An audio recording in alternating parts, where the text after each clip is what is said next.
Hasan drama serial समझौता के आने वाली किस्में आप देखेंगे कि जब शानज़े अलीज़े से कहती है कि अलीज़े भाभी मैं तो आपको बहुत ज़्यादा अच्छा समझती थी और मैं समझती थी कि आप हमदर्द है, महरीन जैसी नहीं है। तो इस साथ ही अलीज़े कहती है कि क्या मतलब मैं महरीन जैसी नहीं हूँ, महरीन में क्या खराबी है बताओ ज़रा, तुम उस पर भी इल्ज़ाम लगा रही हो, अजीब ही हो गई हो। ये सुनते साथ ही शानज़े कहती है कि अजीब मैं नहीं बल्कि आप बिहेव कर रही हैं, आपको क्या ज़रूरत थी, अगर आप इतनी ज़्यादा अच्छी होती, मेरी हमदर्द होती तो कभी भी इस तरह भाई को ना भड़काती। ये सुनते साथ ही अलीज़े कहती है कि मैंने कोई भी नहीं भड़काया है, सिर्फ और सिर्फ बात इतनी है कि जो तुम्हारी हरकतें हैं ना और जिस तरह तुम मशकूक अंदाज में रातों को देर से आने लग गई हो, यही सब कुछ असर को बहुत ज़्यादा बुरा लगने लग गया है। ये सुनते साथ ही शानज़े कहती है कि अगर आप चाहती तो उन्हें समझा भी सकती थी और आपने वैसा नहीं किया, बहुत ही ज़्यादा गलत किया है। अगर आपकी अपनी बहन होती ना मेरी जगह तो आप ऐसा कभी भी ना करती। ये सुनते साथ ही अलीज़े कहती है कि हद से बढ़ रही हो तुम आगे। दूसरे सीन में आप देखेंगे कि जब सरमद अपनी बहन कुबरा को बहुत ही ज़्यादा उदास बैठा देखता है तो कहता है कि कुबरा क्या हुआ है तुम्हें, देखो सारी की सारी अब परेशानियां खत्म होने वाली हैं। ये सुनते साथ ही कुबरा कहती है कि कैसे सरमद भाई,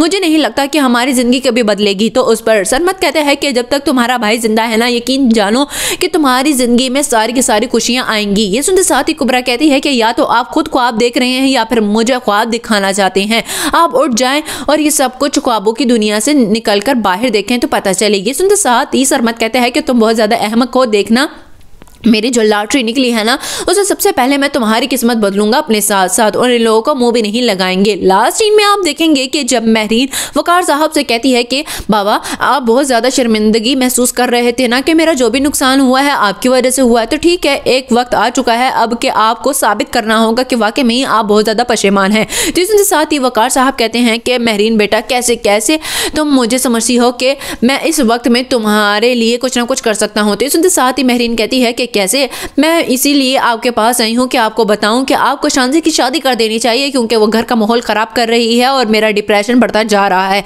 इसके साथ ही वकार साहब कहते हैं कि लेकिन शादी हल तो नहीं है, हम उसे समझा भी तो सकते हैं, अगर समझाया ना और शादी कर दी तो वो बागी हो जाएगी। इसके साथ ही महरीन कहती है कि देखा इस घर में सिर्फ और सिर्फ अगर पड़ी है तो सबको अपनी अपनी या एक दूसरे की पगड़ी है, सिर्फ मैं ही गैर हूँ और मेरी किसी को फिक्र नहीं है। इसके साथ ही वकार साहब कहते हैं कि बेटा बात तो समझने की कोशिश करो। तो बीच में आती है नरगिस और कहती है कि वकार मैं महरीन को समझा दूंगी, आप चुप हो जाएं।